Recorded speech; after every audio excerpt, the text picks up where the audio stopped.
Hello and welcome to this episode of Wise Human. Today I have with me Christopher James, who has done Naked and Afraid twice. Yeah, Crazy. yeah. Who does Naked and Afraid twice? The crazy people. I think you nailed it there, Nicole. Pretty all encompassing on that one. The crazy people that do it. So Have many people done it twice? there's been a few of us that have done it more than twice. There's a few that Hmm. are 6 episodes or 6 challenges deep. So there's quite a eclectic tribe that goes out and does these sort of challenges for sure. Hmm. So most people tend to run from discomfort. What made you want to sign up for this? So the funny thing about that is I actually never signed up. I was Oh. recruited for it in 2018, toward the end of 2018. I was contacted on Instagram, and the opportunity kind of presented itself. And initially, I thought, no, I'm not going to go through with that. I don't really think that this is legitimate.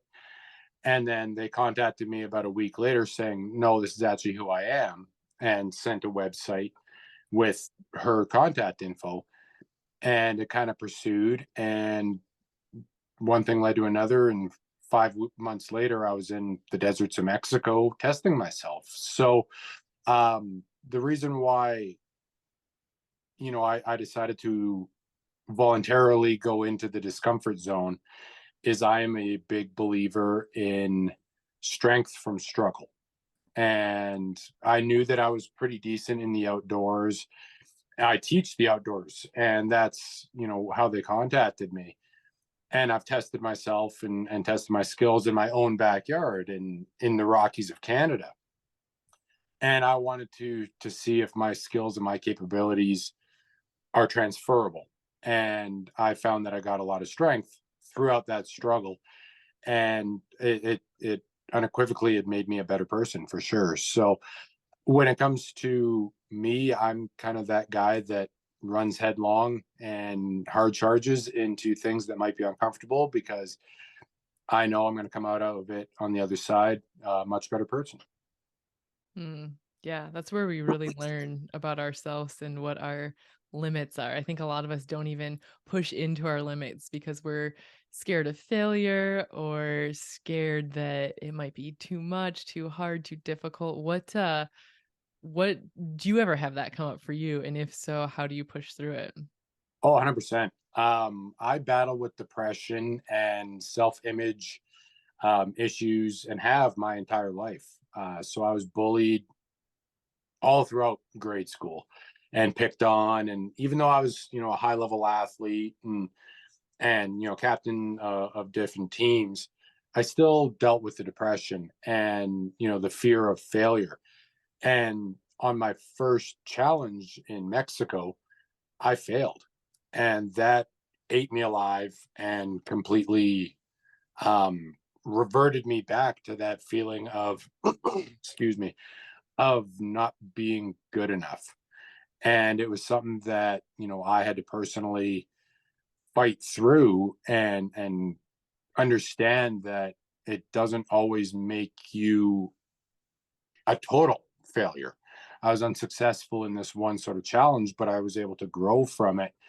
And kind of like what you discussed earlier, on how we get some of the strongest lessons from these challenges.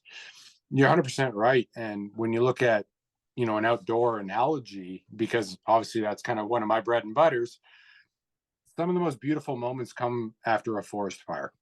Mm. And I believe that every obstacle that I've faced and every battle, whether it's mental or physical or emotional or whatever it may be, that's that forest fire for me.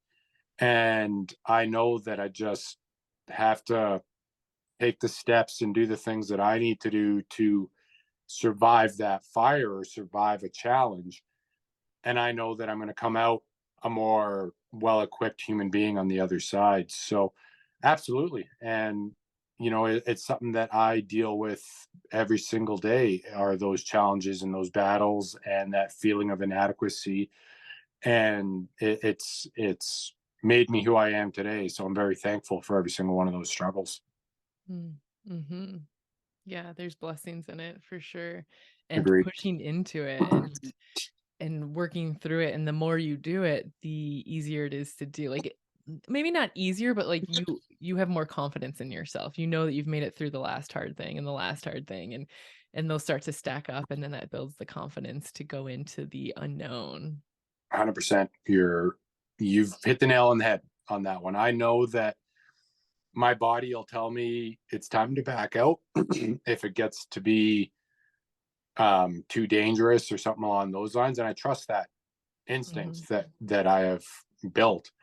And it's the same thing. So I'm a proponent of cold showers, and I know that it's going to be an incredibly uncomfortable experience, and it's going to be painful at times, and it's going to be a struggle, but it's not going to kill me, mm, and it's going to push me through to that next level with the mental clarity and the energy and all the other benefits that come from a polar plunge or a cold shower, and adapting that same sort of mentality with any of the challenges that I face, knowing that it's not going to kill me. Now, doing these challenges may, the naked and afraid challenges, there's a very real possibility, but I know that I have the ability and the instinct and the wherewithal to pull myself out if it gets to be a little too dicey at moments. So that's a lot of the confidence that I find strength in knowing that it's going to suck for a little while. It's not going to be fun, but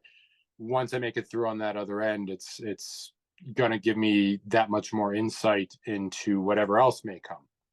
mm, mhm. And I'm curious how you know what that edge is when it's time in life in general to back away from a challenge or to push in. How do you know when you're on that line and it's time to walk away? I honestly think that's on a case by case basis. So, I'm in public safety. I deal with a wide range of it, very dangerous and intimidating type of individuals, and on a daily, I go into these situations and these dangerous sort of environments on a regular basis. So my perception of a lot of these sort of dangers may be a little skewed. But I definitely think that it is a case by case basis. And for me, the one thing that I've kind of noticed when I know it's getting to that point is I find my body getting into that adrenaline mode, and it gets into that fight, flight, or freeze sort of situation. And, my vision gets tunneled and my breathing and my respiration changes. I feel cold in my extremities. And, I get into that moment, and I know that should that continue, it's either going to be a fight or run away sort of scenarios. So I think for me, that is kind of the immediate telltale sign. But until I get into that mode, I don't want to say I'm reckless. I'm very tactical in a lot of my approaches in anything in life. But I think until I get to that moment, I know that everything's going to be okay. And once that moment hits, that's my body telling me, like, you might not be okay at this point. So I just trust the endocrine system and the hormonal response to its own perception of preservation. It sounds like you've really developed a deep understanding of your internal system and your body, and you're able to trust that. Not Yeah. everybody can. Not No, everybody and it, has that relationship. Do you have any tips of how to develop that or how you did? Or have you always embrace had that? Have you, I mean, I think we're born no, with that, but it gets programmed out of us real quick. it really does. I you embrace the suck essentially, and you kind of go into it knowing that it's going to be uncomfortable, but you're going to push through it. But I think for me, being bullied growing up, and I was kind of always in that fight or flight response. I never really had a freeze. So it was always going to be one or the other. I was either going to knuckle up and get hurt, or run away and get made fun of. It was going to be one or the other. And I knew that for myself personally, and I don't advocate violence by any stretch of the imagination, but sometimes getting punched in the face was going to hurt a lot less than the ridicule that was going to come afterwards if I ran.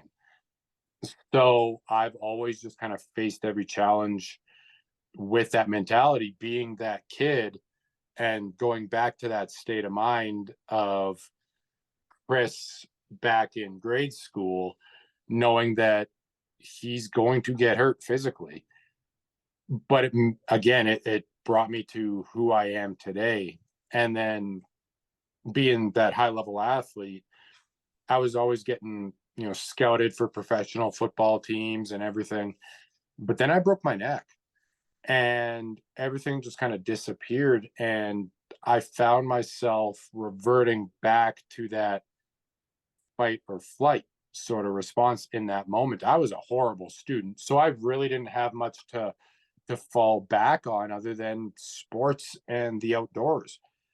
And I found myself retreating back into the outdoors and into my sanctuary and my safe spot. And I was able to deal with the adversity of not only my injury, but also the adversity of the different environments and the different climates and conditions while still struggling. And with the injury and my future, or what I thought it would be my future, um now no longer a possibility. So I was able to not only start a fire using that forest fire reference, in dealing with the traumatic injury of breaking my C2, but also continued adversity of going into these sort of environments. And I found it really kind of hardened my resolve in a lot of different ways and made me just a much more mentally capable sort of individual. I was either the athlete or the bullied kid, and that's kind of all I knew. And it in that moment of dealing with the injury and subjecting myself to these sort of tribulations in the outdoors, I found that I was able to harden my resolve and really find who I was and find comfort in that. And while I still battle with depression and those self-doubt sort of struggles on the daily, it really helped me identify who I actually was and who I want to be. So I owe absolutely everything to every single battle that I've faced in my life. And I think if I was to give advice to anybody, it wouldn't be go out there and get punched in the face or get bullied or break your neck or anything. It would be to lean into every single challenge that you may face, because you never know what it's going to create for you in the future. Mm. So going back to Naked and Afraid, walk me through what was the process of like prepping for this? So they reach out to you, you're like, what is this? Okay, Yeah. okay, actually I'm gonna do it. But what was the process of them reaching out to you getting there? Like what did you do to prepare? So I teach, like I said, the outdoor skills, and that's just an outlet for me. It's something that I do, and it's a passion project. And Can you I'm elaborate on what that is? What are the outdoor skills that you teach? Yeah, so pretty much everything to do with the outdoors, from survival skills to fishing to hunting to camping, all the way to just simple knot tying. I've taught people how to make fire out of coffee grounds, right? Mm. So just little tips and tricks and things on those lines for people that may be interested. And the biggest driving factor behind that is I'm not having children, and I don't want these skills that I possess that have been passed down through generations for me to get lost to history. So my family was one of the first to settle in Alberta. Um, so we have always embraced the outdoors, hunting and fishing and homestead skills, because they had to. And it was passed down and passed down and passed down, and eventually it made it to me. So I'm just kind of carrying that historical family legacy, and passing it on to others. So through Instagram, and teaching these sort of skills, they contacted me, and yeah, I was like, yeah, I don't think this is really for me because of that self doubt and the depression and fear of failure. And eventually, it was, yeah, let's go do this. So that was the end of November, and I went through a couple interviews, and had to send in photos of all my tattoos, and do countless stacks of paperwork and waivers and everything, and background checks and medical. And then they contacted me middle of December saying, congratulations, you're on to the next stage. We want to send you out to Los Angeles for finals. So they flew me out to a 1 day sort of situation. Now, this is pre COVID. So this is now early 2019. And they flew me out to Los Angeles, and, met with the producers and did other medicals and psych evaluations. And then they shipped me home. I was there for 1 day, completely quarantined. I couldn't leave my room unless I had an escort. Went back to Canada and kind of hung out and waited around. And then beginning of March, I was in touch with casting and production, and they said, "Hey, congratulations, we want to send you to Mexico." So I love Mexico. It's my favorite place in the entire globe. I taught myself Spanish because eventually I'm going to be moving there. Like, I thought this is going to be absolute golden. So I started prepping because at that point they had only done like jungles or like the beaches of Mexico. So I started preparing myself to go into these sort of environments Mhm. until 2 weeks before I got the plane ticket saying, no, you're actually going to the desert. So I had to kind of completely switch gears and readjust sort of my skill set when it comes to more desert stuff. Now, fortunately, I have family that live in Arizona, so I was familiar with the desert already. Um, but yeah, and then middle of April, they flew me out to Baja California, and it was go time in the Sonoran deserts of northern Mexico.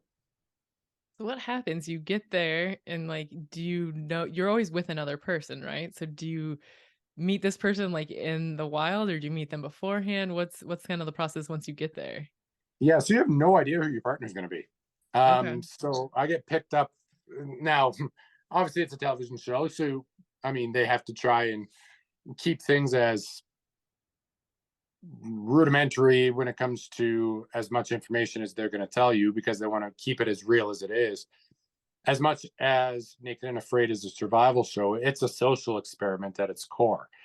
Um, so landed in Mexicali, and then I had probably about an hour and a half drive to San Felipe, which is where sort of the area that it was. And as we were driving there, we found out that there was an expat who's lived there for many, many years, went on a hike with her dog a week earlier and completely disappeared, only about a mile away from sort of our filming location.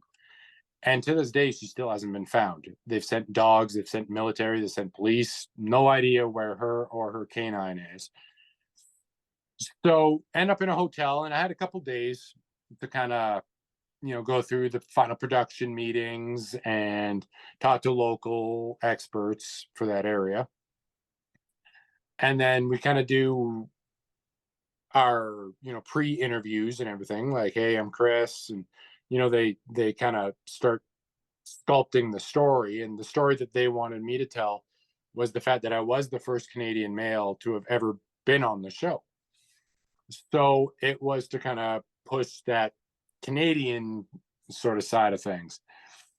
And then we meet our partner for the very first time. And I had no idea who my partner was. I had no clue if I was going to have multiple partners, a single partner, or anything along those lines until we are standing across from each other, walking toward this giant cactus with our items, completely naked and strangers. And from that point on, it was complete um,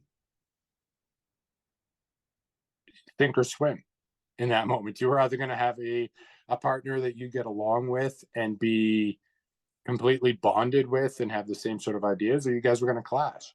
And it's just something that you'll never really know until you get dehydrated and you're hiking for 4 miles in the high sun and you don't have food or anything. And I've been very, very fortunate on both of my challenges and both episodes that all of my partners have just been amazing people. I'm still in touch with Lorray from Mexico.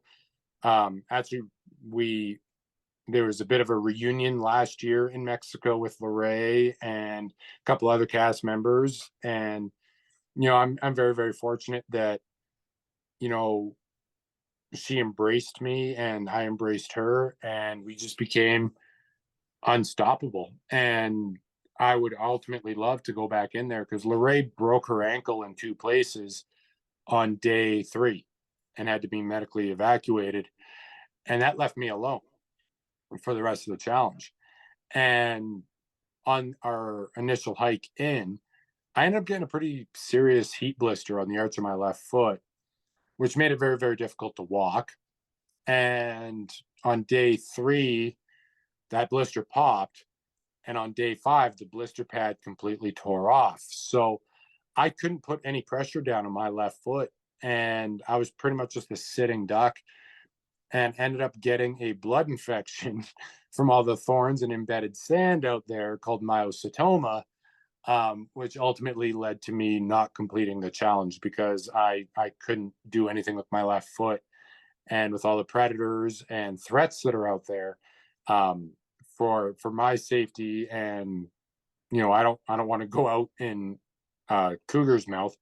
Um, it, the decision was made to not have me complete that challenge. So it's foreign. I mean, you don't go around at the grocery store meeting complete strangers without any covering. But it's also pure. And that's the one thing that I really, really like about the challenge is, your clothing is your first set of armor, but it's also your first shelter when it comes to a survival situation. It protects your skin, it protects your elements, and that's stripped away. So not only is your suit of armor and your first shelter stripped away, but so is your vulnerability. And it allows you to be as human as possible in those moments because you have nothing to really protect yourself. And I think it's a beautiful experience that very few of us have been able to attempt, let alone attempt twice or multiple times. And it's something that I'm very fortunate in, not only in that experience for my own personal growth, but also for my partners to allow me to continue to grow with their support as well. Mm, yeah. Wow. It sounds like quite the experience. Did you make the call to leave that first, or did medical It pull was you a bit out? of a combined effort. So my medic out there, Sam, I still talk to Sam all the time. He's a wonderful human being, and he's a local medic from Mexico. Him and I were talking, and I was telling him, I can't put any pressure down, and like I can't walk, I can't do any of that. And he was like, well, like we'll keep an eye on it. And I'm like, I can't do it.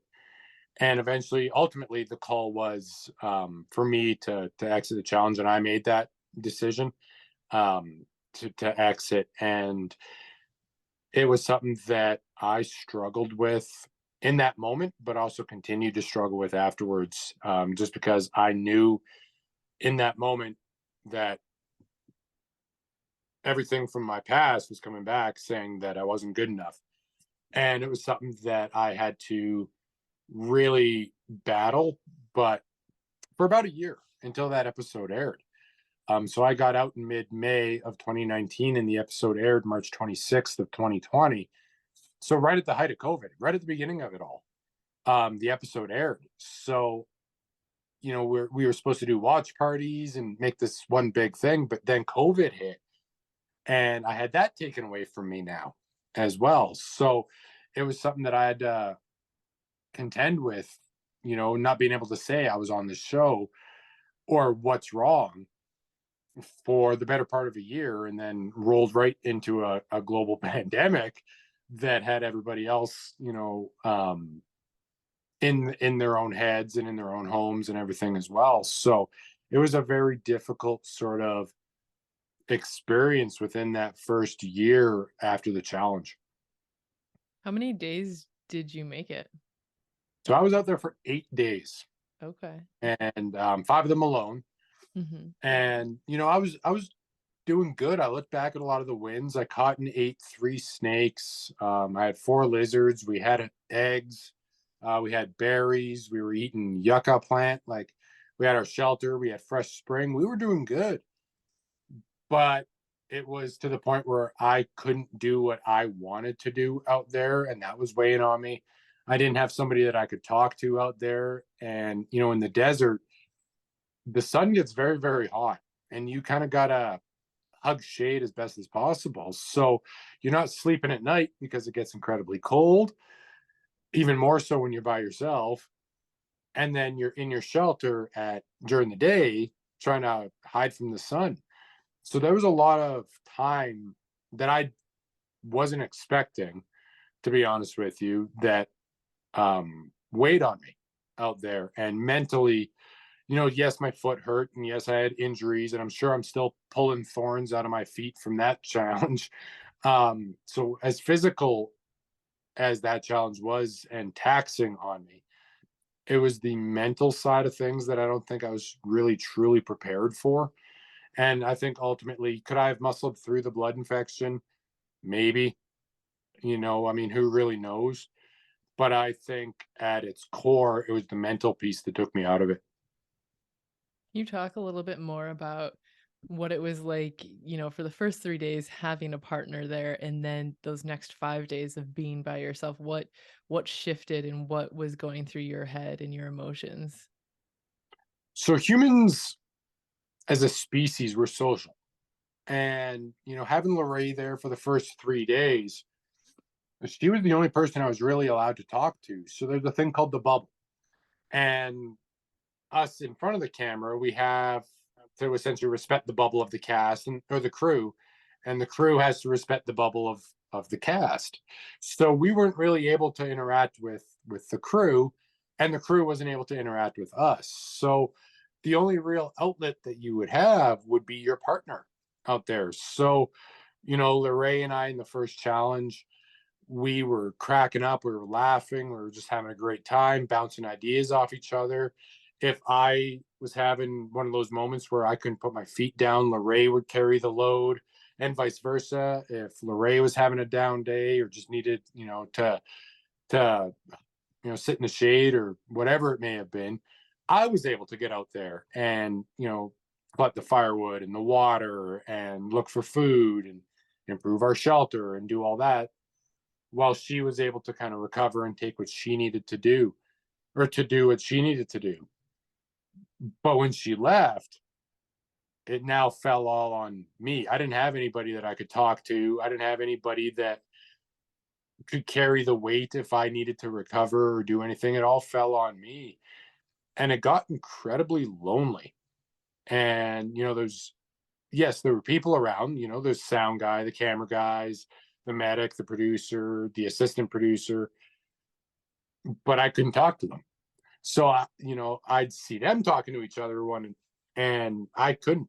And that made that experience kind of difficult, and in that environment where it did kind of bring me back to that childhood piece again, um, which kind of really shows you how transformative your youth really is. But it brought me back to that moment where nobody wanted to talk to me.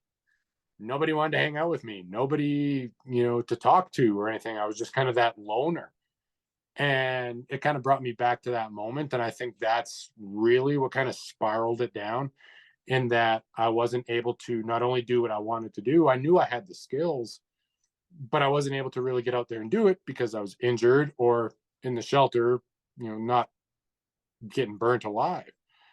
So I wasn't really able to get out there and do what I wanted to do, which led to that failure piece, which led to that not being good enough piece, and then not having anybody to talk to led to that, you're a loser, Chris piece. And it was a complete storm of unfortunate circumstances that really started to compound on itself. And I thought I was mentally strong going into it, but it was quite evident that I was not as strong as I maybe thought I was in that moment. Mm. Yeah, I find that when things happen in our present day, if we have unresolved trauma or experiences from the past, if the present day situation reflects any piece of the past, that comes up and it makes the present day situation that much harder to tolerate and work through because it's built on these layers of unhealed experience in the past. So I'm curious what what kind of came up with the bullying and being alone in this situation, and how have you been able to since then, or maybe even in that experience, start to unpack and work through? So leading into my first challenge, I never really did any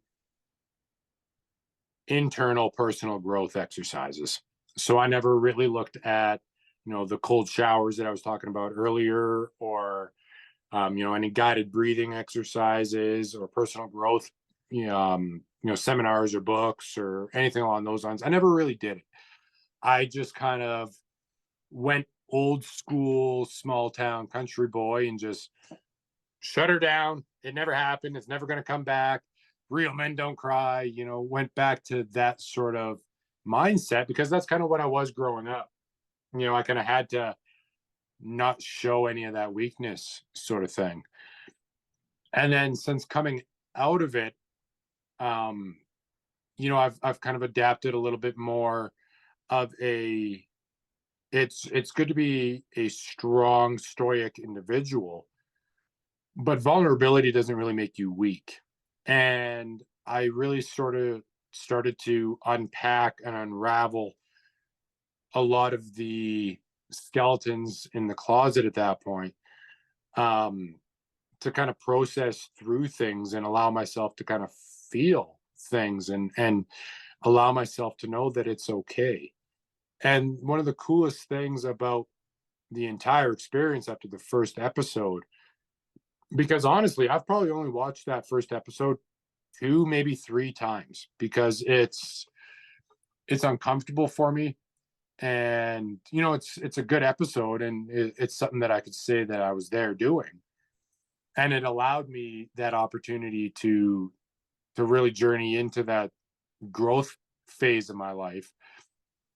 But it also was, you know uncomfortable and a reminder of that failure.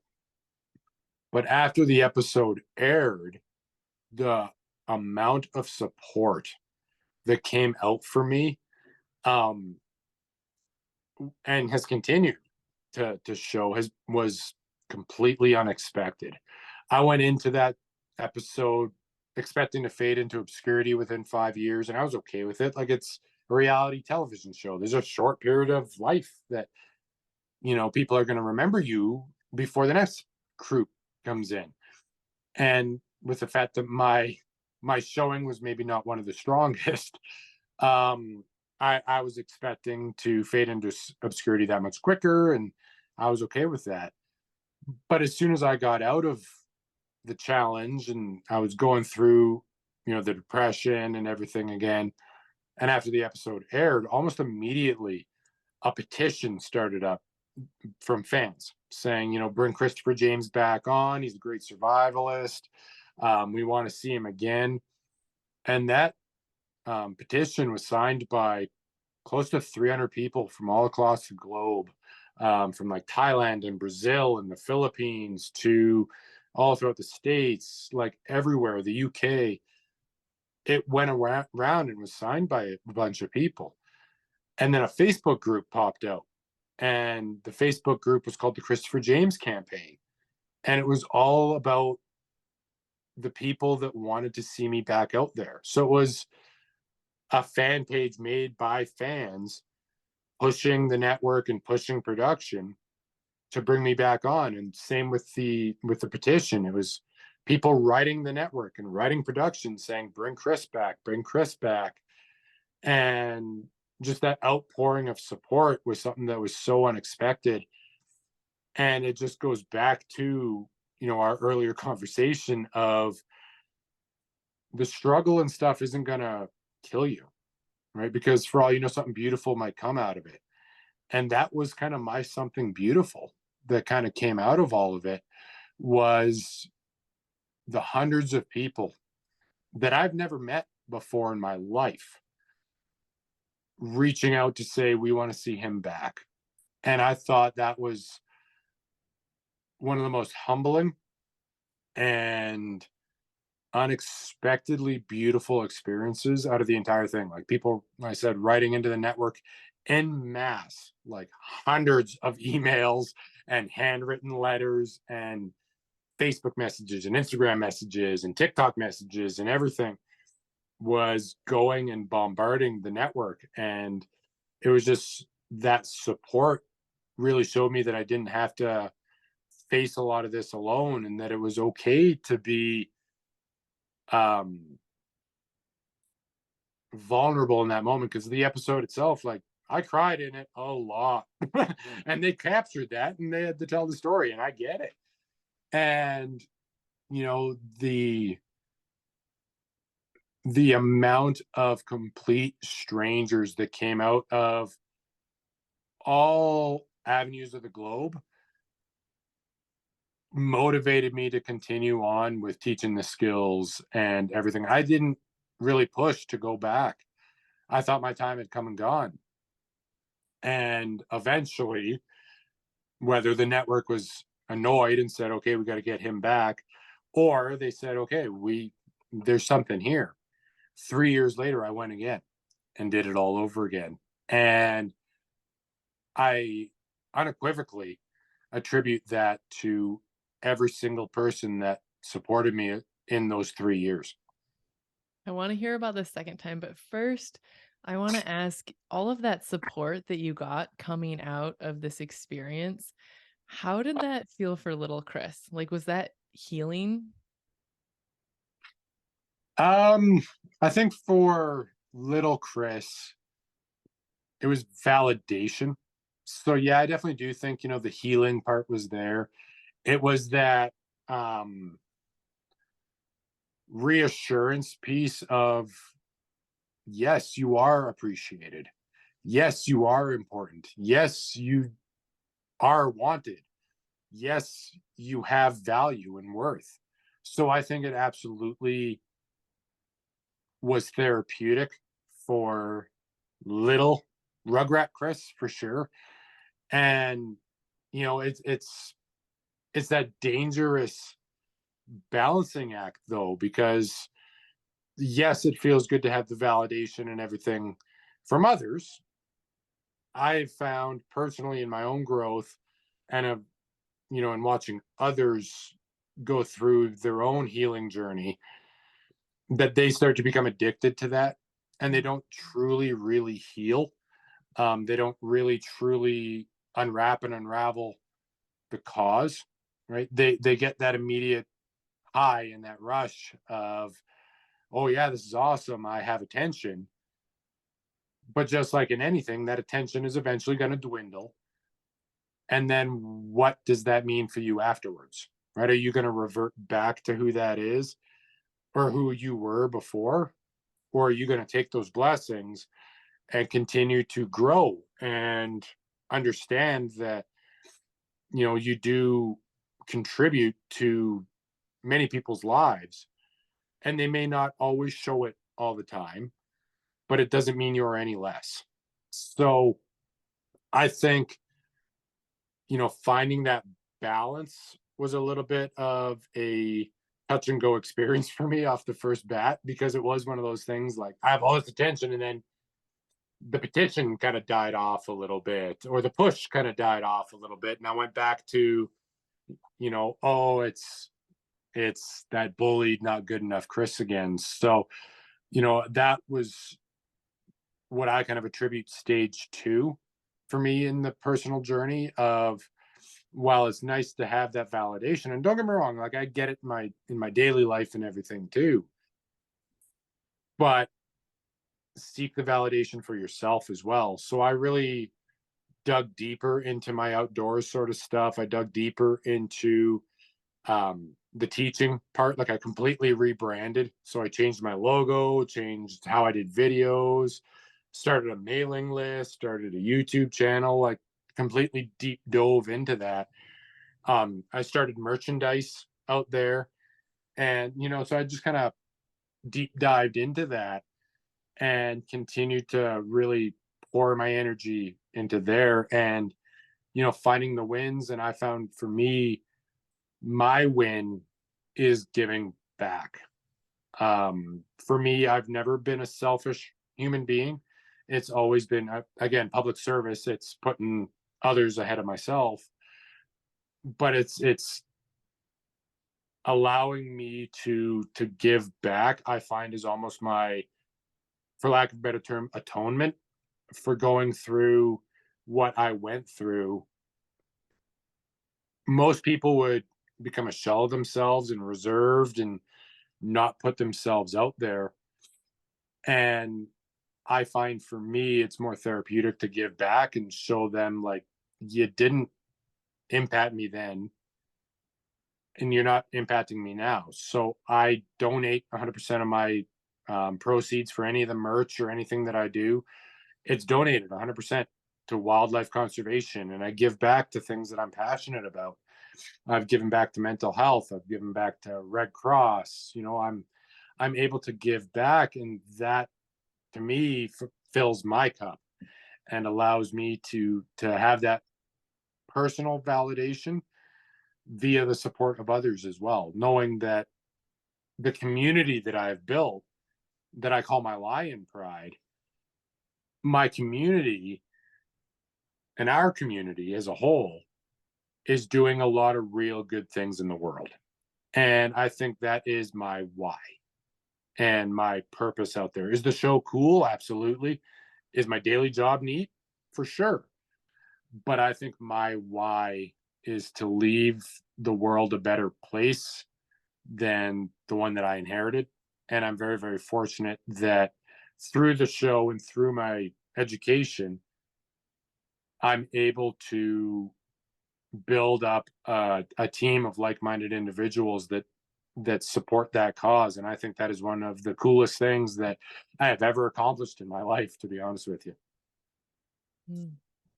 I'm so excited to hear you say that because I mean, first of all, thank you for everything that you're doing. I was unaware that you were doing all of this, and you can tell that you're passionate about it, and you can Yeah, tell that it means a lot to you, and the fact that like you're walking it, you're living it inside and out. It's not a front. You no, are giving back and you are of service. And I think when we are of service is when we're in our highest. I think agreed. everybody go ahead. No, sorry, go ahead. I've cut you off a couple times, so go ahead, You Mabel. this is all about interviewing you, so if No you have problem. something to say, go for it, For sure. about being Just of service. the one thing that I, wanted to touch on is, the fact that nobody really knows that I do this. So I don't really cross post the outdoor education pieces to the television personality side and vice versa. I don't really post the television personality stuff to my outdoor educational piece. They're completely different entities.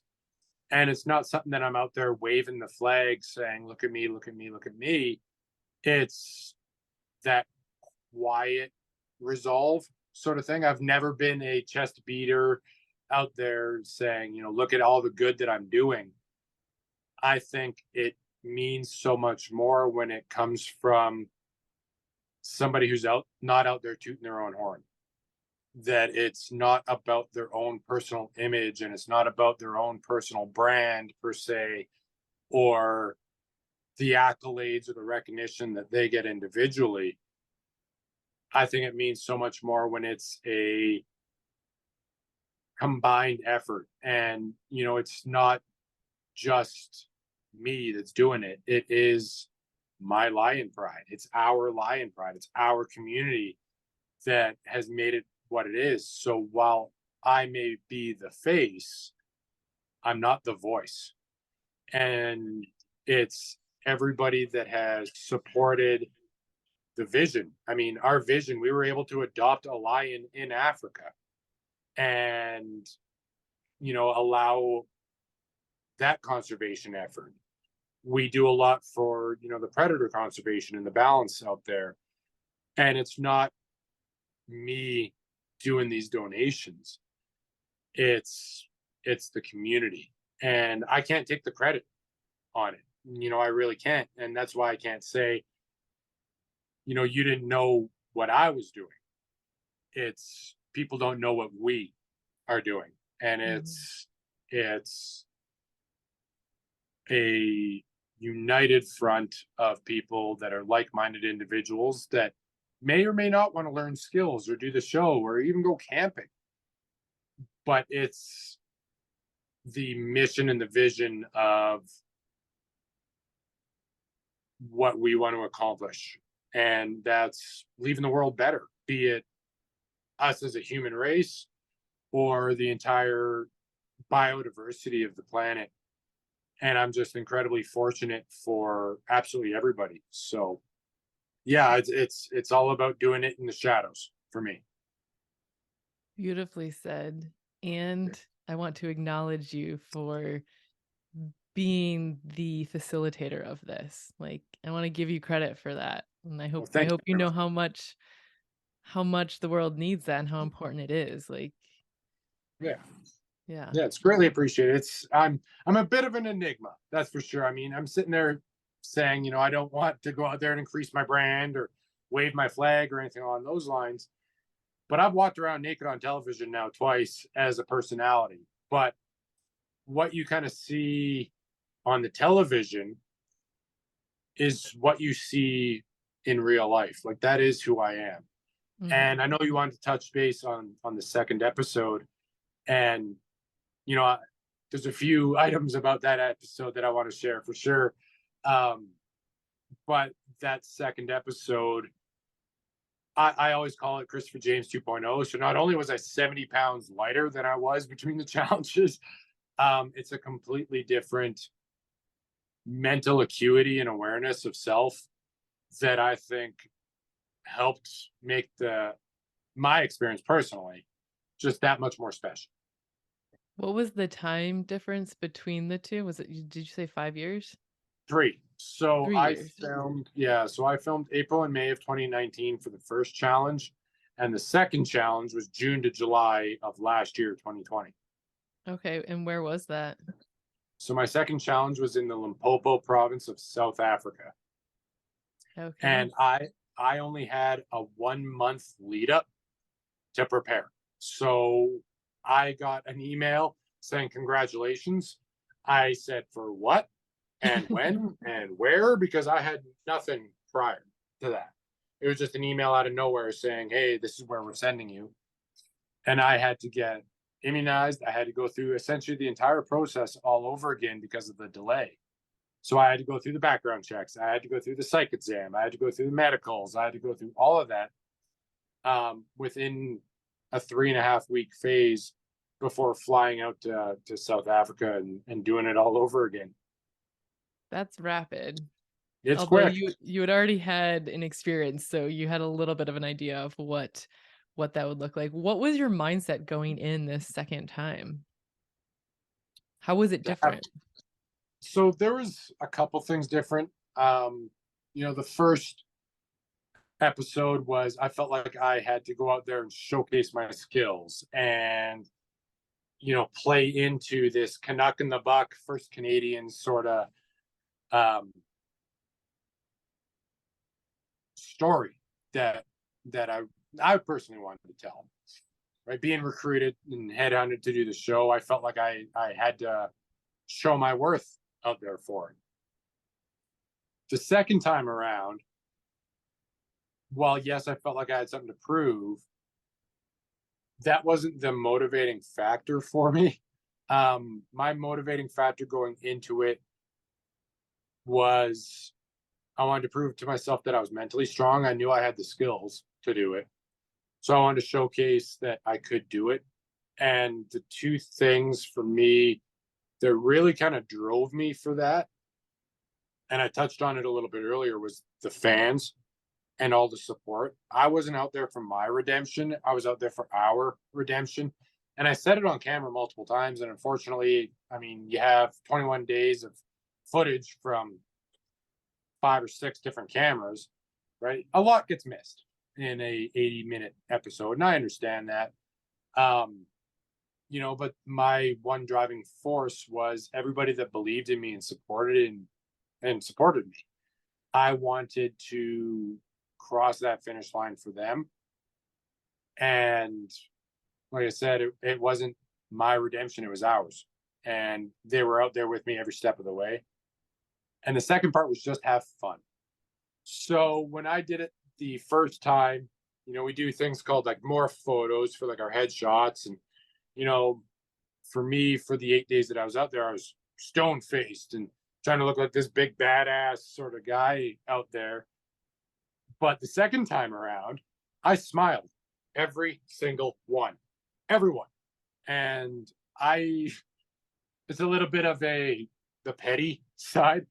But after my first challenge, they edited to have me crying and moping and all that sort of stuff.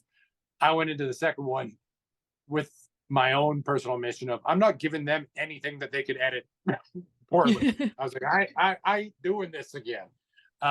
So I made it sort of my driving factor to just have fun and remember that I was out there for all the people that supported me. It wasn't for me.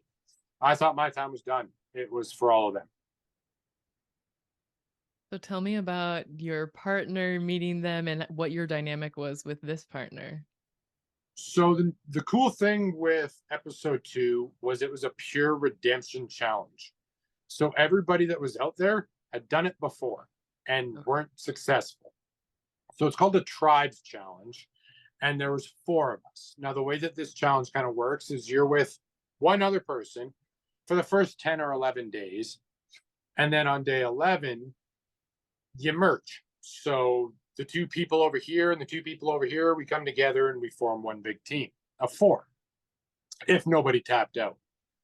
So my partner in my first 10 days out there, Andrew, he was in South Africa before, and he actually ended up getting taken out because of a tick bite. And Andrew and I, by and large and on the outside, are complete polar opposites. He was the cheerleader. I was the football player. I'm a straight white male.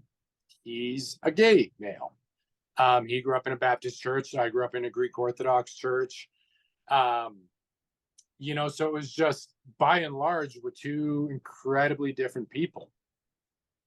But he, within seconds, I kid you not, seconds, we clicked right away. And we were laughing and we were joking. And we were taking those goofy Christmas card photos of like somebody's head on the other person's shoulder. And we just clicked and we started calling ourselves the Boma Boyfriends. And we just bonded and laughed and had a great time. And then when we merged, I met Danny and Anthony. And Danny was in Colorado, Anthony was in Brazil. And, you have 4 males out there doing this sort of cool, outdoorsy, rugged, real man sort of stuff. You would expect a lot of the knuckle dragging, chest beating, ego sort of stuff to kind of come out of it. None of that happened. None of that occurred. We all clicked and we all were sitting there laughing and joking and just having a great time. And we all are now going to be brothers for literally the rest of our lives out there. And Lorraine, from my first challenge, she's always going to be family to me as well. So, the dynamic itself, it was all very different. Anthony and myself were heavily tattooed, we're muscular individuals. Andrew's a big cheerleader. Danny is, the outdoorsy sort of hippie forager type of guy. We all had these different sort of skill sets, but they complemented each other very, very well. And I was incredibly fortunate for that. Mhm. Yeah, I imagine it would be a different mindset probably for everybody going in for a second time and having that chance to redeem yourself, as you said. Absolutely. You know what to expect. I mean, on your first challenge, you don't really expect all of the cameras, all of the questions. Like some do, for sure. I didn't. And the other guys out there, they didn't really know. Andrew a little bit different because he was on the Amazing Race prior. So like he understood a little bit of like the television production side. But most of us don't. I mean, we're kind of the simple people that like to climb trees and build fires and stuff. And it's one of those things none of us really knew what to expect on the first go around. So round two, we had that comfortability in that we knew like, okay, we're gonna have to film it multiple different times. Okay, we know that this is gonna happen, and we know that all the different television Hollywood parts of it are gonna be there. And I think that kind of helped make it a little bit easier as well. Did you make it 21 days? I did. This is the necklace right here. Yay! Yeah. Oh, that's Yeah. awesome. Did everybody make it? So unfortunately, you're Oh. gonna have to watch the episode. Oh, okay, fair. Um, but 3 out of 4 of us made it. Okay. Yeah. Okay. What was the most memorable part of that experience, or what did you learn about yourself this time? Oh, that is. We could do a whole other podcast on the memorability of that challenge. So, I took out one of the most venomous snakes in all of Africa, which is a Mozambique spitting cobra, and it actually aims for your eyes to try and blind you. If the venom lands on your skin goes into necrosis. And if it bites you and you don't get any medical aid, you're dead within half an hour. I took that thing out by myself and it was spitting at me. So we ate that. So that was kind of cool. Um, just all of the talks with the guys, right? With Andrew, with Danny, with Anthony, sitting around the fire, just talking, and kind of learning about each other. That are things that I will never forget. And that's something that you know, talking about the different phases of growth, one of my phases of growth is phase 3. And that's the time I spent with Andrew when it was just him and I. Being two completely different individuals on the face of it, he taught me a lot about the strength and the vulnerability, and that it's okay to showcase your emotions and be human, right? Like you don't have to always be this stoic person that I have to be in my daily job. That it's okay to feel your feels. And I attribute so much more of my own personal growth to Andrew. So that is definitely a big part of it. But we took out the largest animal ever taken on Naked and Afraid. We crossed the finish line, and we were all there for redemption, so that was pretty memorable. But I think another big memorable part of the entire experience, and it kind of goes back to what I said earlier about the knuckle dragon ego clashing alpha male sort of mentality thing, and the fact that none of it happened. Like we had no drama out there, and that has been incredibly well received. And I hugged Andrew, and an article was written about it, saying that it was the hug that changed the world. Just having this tattooed male. I got sinner tattooed on me and things along those lines. Embracing a gay male, no questions asked, right? Because he needed a hug and he just needed that little pick me up, right? Like that completely shattered a lot of that preconception of a lot of things. And then when we all merged, we all hugged Andrew. Like we all hugged each other, like straight dudes Mhm. hugging. And Yeah, we're there not are no wearing labels, you're clothes. just human. Exactly. And there's no labels on clothing either. Like we're completely naked out there, and Mhm. we're just embracing each other. And that was sort of an unintentional message that I'm kind of proud of in it, that you could have these strong, confident, rugged, hard-nosed, badass males out there, but we could still be vulnerable, right? And there's that discussion, and the toxic masculinity side of things, right? About, what it means to be masculine, what it means to be a man. And, growing up, it was always that don't cry thing. And I adopted that philosophy for so long. And, as I've gotten older, that's shed a little bit for sure. But it was really showcased in the episode that this is what masculinity could and should be, that we could still go out and do man things, right? And go out there and run around and build fires and forts, because that's really what we were doing. We were building fires and forts, like stuff that we were doing as kids, that you could still do all that really, badass sort of stuff, but you could still have that human compassion element. And that was a completely unintentional message, um, that I picked up on. And I thought that was one of the coolest things ever. And a lot of people have been saying that because there was no drama, that it was their favorite episode ever, or that it was the best episode that they've ever seen of the show. And it's in 15 seasons. And that's hundreds of people that have gone through and have done it. And you got four dudes out there hugging and just having a great time. We rocked it. Don't get me wrong. We absolutely did a great job from the outdoor skill stuff. But the fact that there was no drama, no bickering, no fighting, which you would expect, a lot of chest bumping and stuff. And it just kind of showed how, in my perception, what masculinity really can be. And I thought that was a real cool message and something that I am probably more proud of than getting the 21 days. It's something that I'm more proud of than the snake, than any of it, is that message. And it's something that I'm incredibly grateful for. I am as well. I think Yeah. that the world is shifting more to embracing the divine masculine versus the Mm. toxic masculine. And like you said, if you grow up and all you know is shove it all under the rug, like buck up, be a man. It's Yeah. so, a little child, like a little boy shouldn't hear that. Like you're a child. Like you can Yeah. have all your emotions and all of you is welcome here.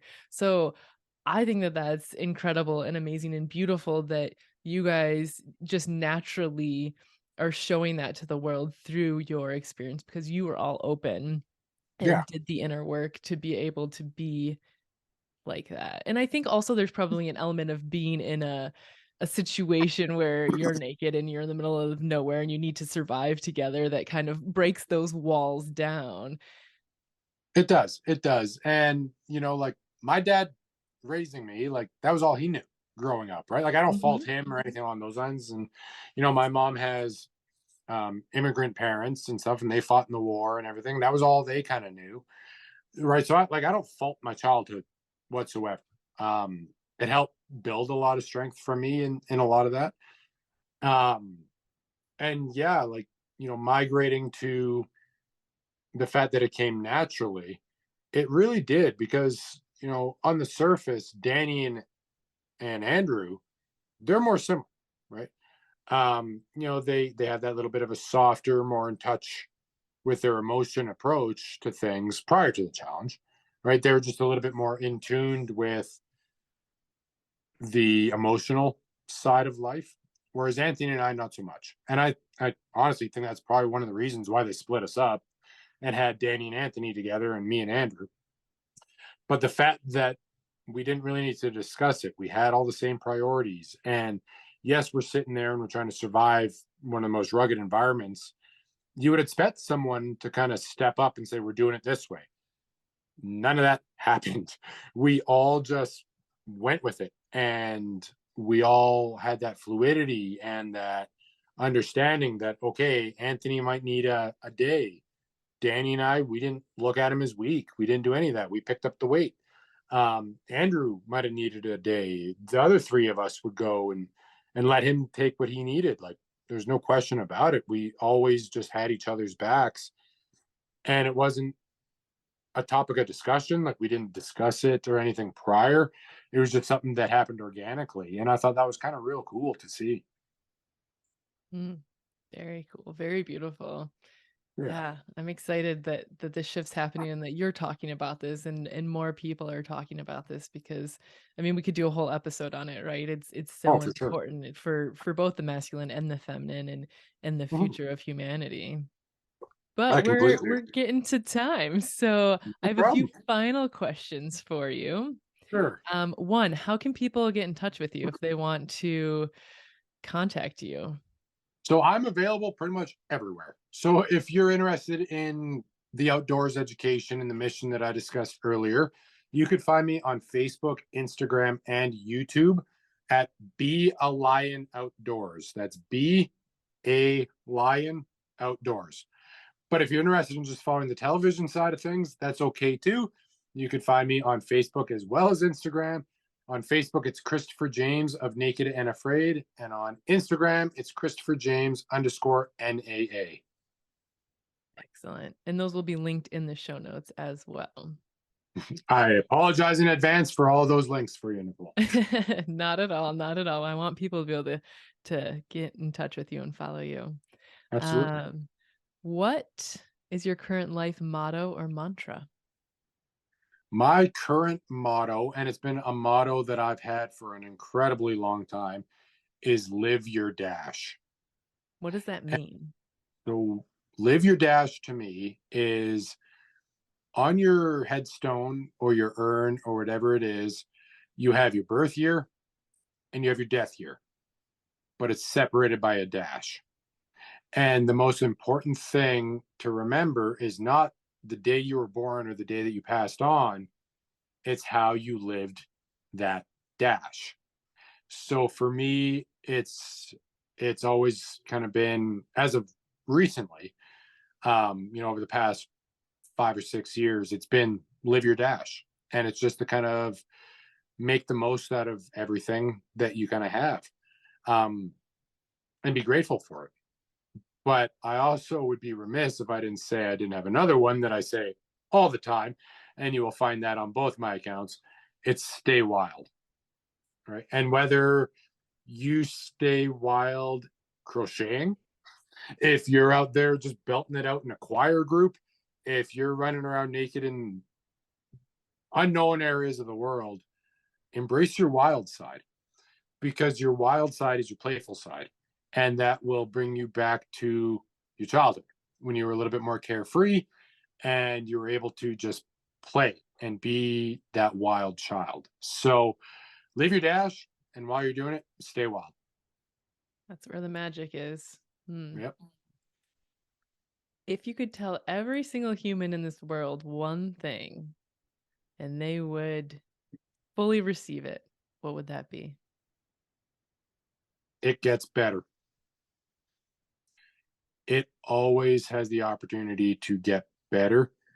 Um, it can get worse for sure, but hold true and hold strong. And in time, it will get better. And, you know, maybe a better way of saying it would be this too shall pass because your hard times, it will pass, but so will your good times. Those two will also pass. So if you're having a real bad day at work, it'll pass. If you're on a vacation and you're having a great time, that's also going to pass. So just make sure that you live your dash and embrace every single one of them, good or bad. Thank you so much, Chris, for taking the time to sit down and chat with us. The honor has been all mine. Thank you for having me. Until next time. You bet. We'll talk soon. If you enjoyed this episode or found value in it, I invite you to leave a 5-star review, or share with a friend. And be sure to subscribe so you don't miss future episodes. Thank you, beautiful human, so much for helping spread the word.